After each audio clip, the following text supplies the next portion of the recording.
dog followed gladly. I was grateful that he would soon get to feel the rain on his face. It's a good book. Ready to do a podcast? I've got the sniffles. Woo! If you've ever loved a dog, this is the podcast for you.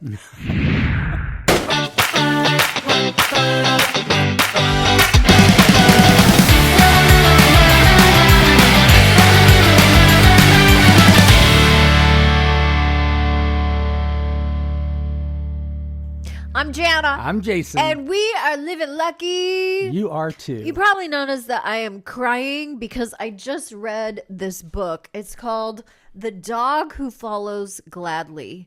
And really, if you boil down the message, it is a Stoicism message of a term called Amor, Fati. Amor, Fati. Am I even pronouncing that correctly? Well, because I don't like saying very Latin. I don't like saying Amor, fatty. Give me some more, fatty. That's right. I can relate to that one. The concept itself is learning to love your fate. Yeah, love your circumstances. Love the journey. And it really speaks to me because I did a TED Talk about radical gratitude. And I really didn't know what I was trying to say at the time because that's where I was in the journey. I knew that my soul needed to speak. And so I was telling my story and I was trying to boil it down into a message for the audience. I just wasn't there yet. And I kept saying, just be grateful for your life and be grateful for adversity. Well, I know at the time what you were going through was you were looking back over history and you were saying, would I change anything? Yes. And what are the, like, could I be grateful for the crappiest things? Like all the things that I was saying were the worst parts of my life. Right. And then it's all in how we remember it though. Right. And then what came out of, like, what were the gifts from the worst things that ever happened to me? Like, and we were defining it as happened to me.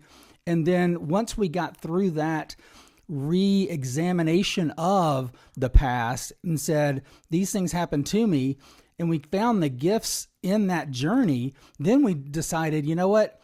Things are happening for me. Right. We can redefine that preposition from 2 to 4. And when you do that, your life it's almost like putting a little spin. It's a different on lens. The truth. It's seeing a different perspective. It's still the truth. It's just you're now spinning it. You're in a different part of the clock. So the perspective angle is what I think we all talk about here in Living Lucky. Is it's just a different lens to view life. So if we can view our past through this different lens, and it's a new empowerment lens, then we get to view the future and the present through a different lens. Yes. And if we're viewing the present in this different lens, then we see new opportunities, new friendships, new relationships, new availability.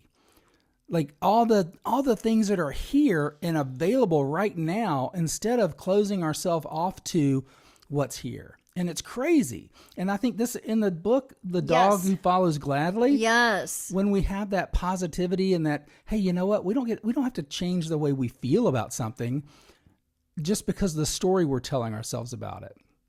Or change the story, change the feeling. The story is about a dog who gets adopted by a rancher, and the rancher immediately puts the dog on a short length rope tied to the wagon. And they have to make the trek back to the house. And he immediately starts complaining. Well, the new dog. And fighting against the rope. He is like, I don't want to be back here. I'm angry about this. Don't try to tie me up. Don't blah, blah, blah, blah, blah, blah. Nobody puts me on a leash. And really what they're saying is circumstances happen in life. We're tied to a job. Many we're tied times, to a family. We're tied fight to against situations. We fight it. Tied to fear. The energy that it takes to fight against those circumstances is massive. Not only is it massive, and it's compounding, but it puts us, it's compounding. It's contagious to our friends, our family. It puts us in a lower vibration of disgust, of desperation, dissent. Yes. It's almost, we're not incongruent with the highest version of ourselves. We're incongruent with the lowest version of ourselves. And it's exacerbating. Ah, It builds and on we've itself. all been there. Yes. And I would say that we still go there. So even as we get into the newness of things, yes, until we truly embrace this idea that the journey is what it is. Yes. And it's beautiful, it's wonderful, it's everything it's supposed to be, which is it's really easy to say. Yes. And we talk about that because we're not perfect, but when you're whoa, speak for yourself. Right. Like one of the things I was talking about, because I was talking to someone about our journey from worst to first. Okay.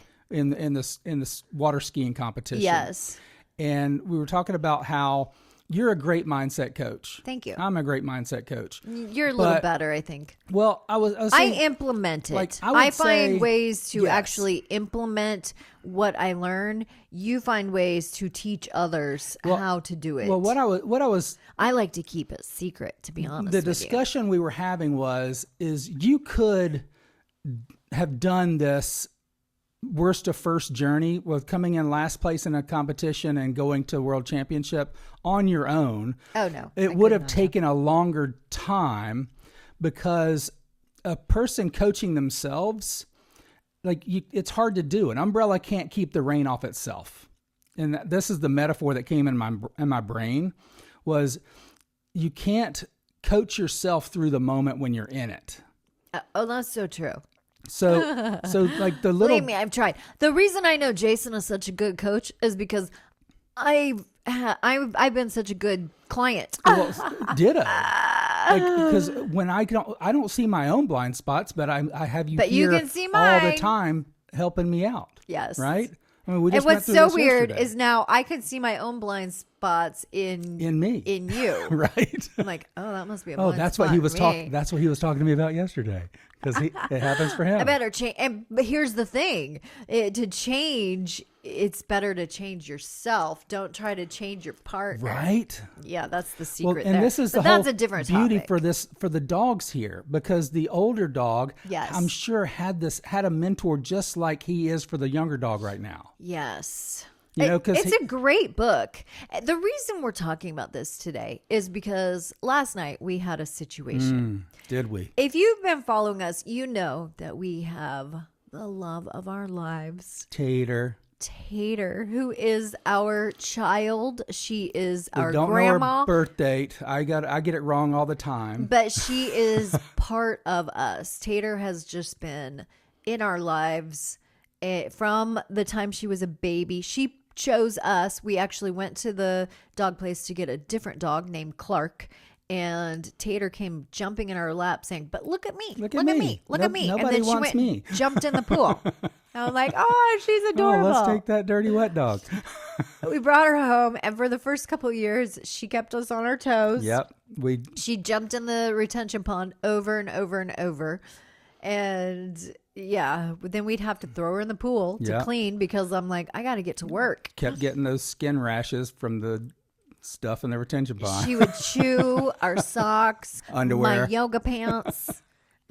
She was just, I would come home and my books would be chewed up. She loved but knowledge. pages would be stuck to her nose. And I'd be like, oh, who's been eating the book? who's been eating the book? Could it be you? She'd look around like, I don't know. But she'd have a paper in her hair, on her nose. So last night I came home from a late meeting, and I already was dealing with my own stuff. Right.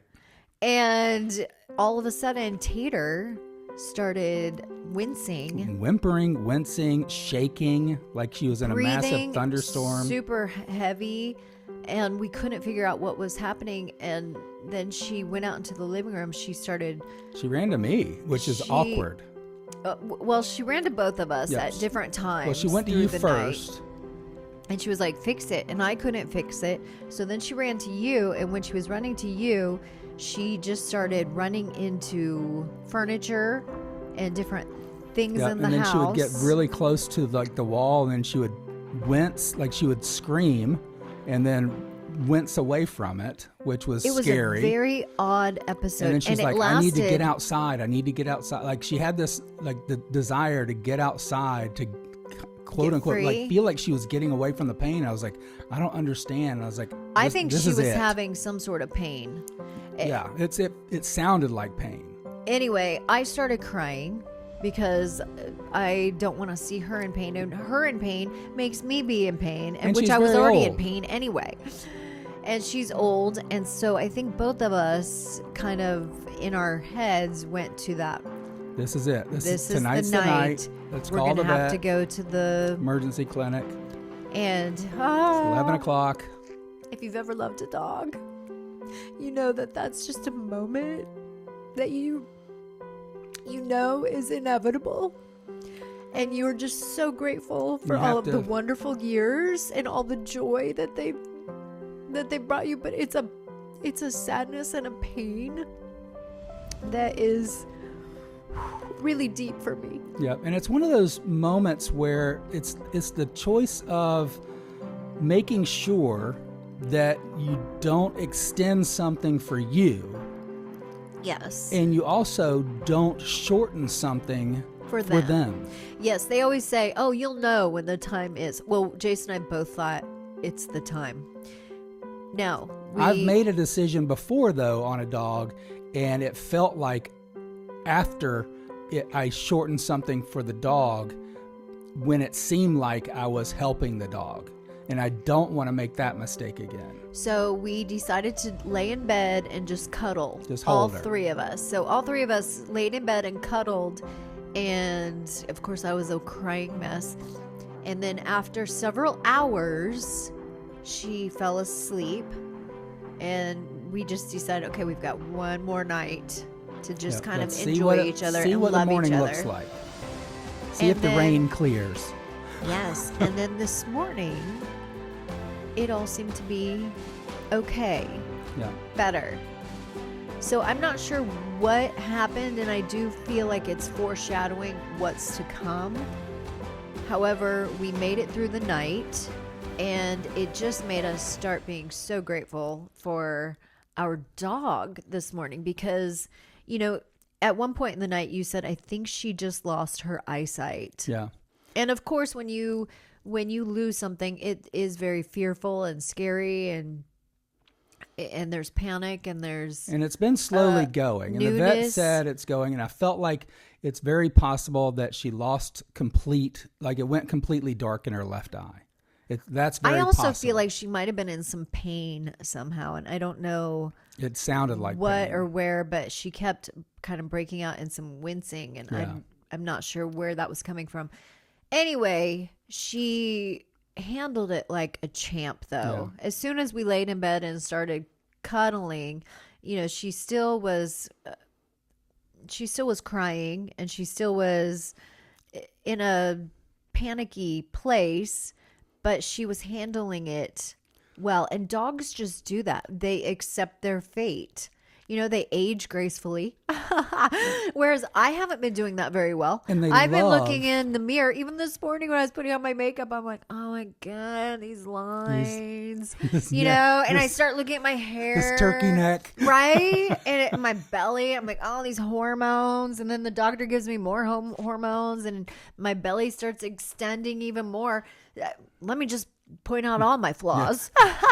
Don't give me any radishes, because I don't know what that does to blow me up. Yeah, and all of a sudden, you know, I'm at a place in life where I start noticing inflammation. Like, that's a word I never noticed. Inflammations when your bones start to hurt. Inflammation. Fibromyalgia. Oh God, let's not go there. However, we're talking about Amor, Fati. Yeah. It's And- learning to love your fate And- and realizing that life isn't happening to you. It is happening for you because we have the freedom of how we want to feel And about I everything think that's happening. Dogs, just the way they love, like, and this is the experience that I'm having, like that, we've had with our dogs. Tater loves us so much.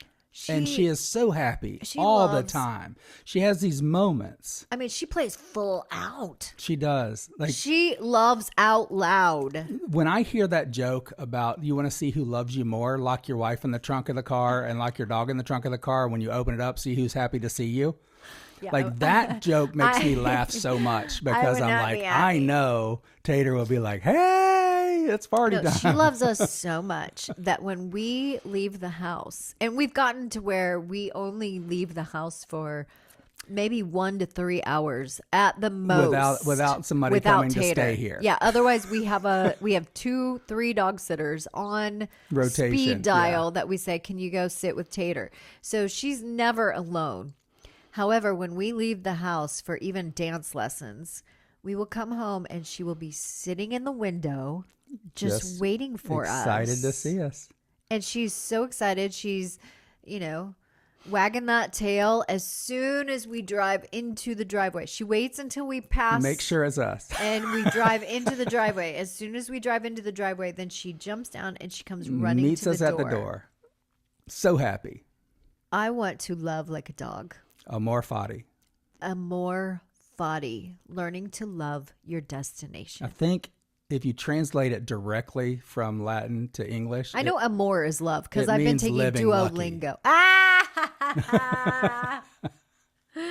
Amor Fati. It's a Stoicism philosophy, and we have adopted it here at Living Lucky. Thanks for joining us. keep living lucky. We'll see you next time. Bye-bye. The old dog went to sleep on his wool blanket one evening and didn't wake up again.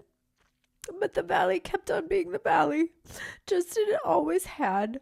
The rancher laid the old dog to rest there, near a spot where he had loved to run.